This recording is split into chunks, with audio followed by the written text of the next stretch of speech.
This weather and mountain report is brought to you by The Lion, the only new luxury residence in Vail. Construction complete in January 2017. Okay, so I got Joel here. Joel Gratz joining us in the studio today. So weather, we're going to focus on our weather for the valley for today. We have our Vail by the hour forecast, and then we got some fun stuff coming up. You're going to do a little, I know it's hard to do it, but a little winter prediction. Give us your thoughts, even though it's still quite a ways out. You guys, your team spends time looking much earlier in the year to see kind of how things are forming. Right. That's really all you can do at this point, right?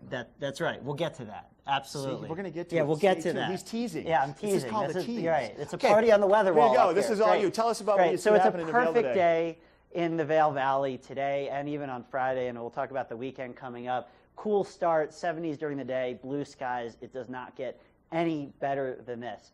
We have a little bit of changeable weather coming up. So we go to the next. Go to the next map. I'll push the button please. For you. We're going to talk about your I-70 Denver. The I-70 forecast. So this is when we love being up here in the mountains because the temperatures are in the 70s during the day, warmer down in the Front Range in the upper 80s. So even though it's September, still kind of summer-like down there in the Front Range.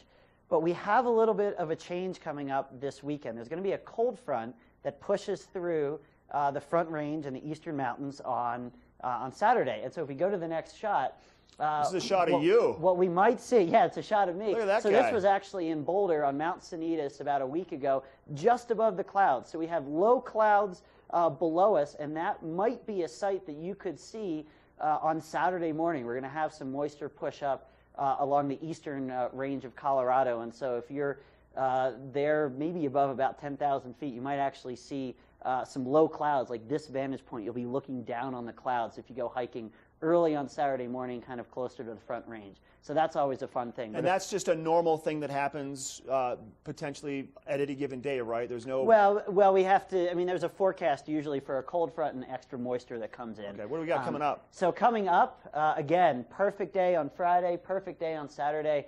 Sunday, threat of showers. And there's a moisture surge coming in on Sunday, which the models don't handle well. So I'm a little bit unclear what's going to happen on Sunday. But if you have a big adventure this weekend, pick Saturday, not Sunday, to give yourself the best chance of having a great time out there, moisture-free, perfect day on Saturday. Okay, now, you ready for this, Joel? Here ready we go. For this. This is it right here. Okay, so this is obviously, we had a pretty darn good winter last year. It was a little dry early on, but we got some good snow. So tell us about how you and your team kind of look ahead. How do you do that? Yeah, well, we look at ocean water temperatures.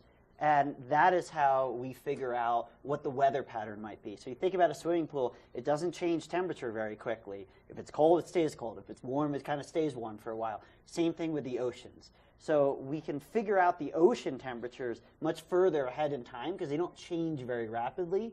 And those ocean water temperatures govern the weather patterns around the world. There's an interaction between the ocean temperatures and the actual weather patterns. So we can figure out the oceans, you can kind of figure out the weather patterns, and then you can kind of figure out what the snowfall is going to do. But I will tell you that I'm really confident in a couple-day predictions, and we can even get the general weather right 5 days, sometimes even 10 days out. But when we talk about a 30-day, 60-day prediction, 3-month prediction, meteorologists, we're just not good at it right now. It's not something that we're accurate around very often. So we really got nothing out of him is what we're saying. But that's okay, because once you get into the season and the snow starts to fly, you guys are spot on. We just all keep our fingers crossed that it's going to be just another great winter. Joel, thanks. You bet. It's good to see you. This weather report brought to you by Joel and the Lion, home of the only new luxury construction in Vail, opening in February 2017. We're taking a break and then back to Ken Hovey talking to Gore Creek fly fishermen when we return.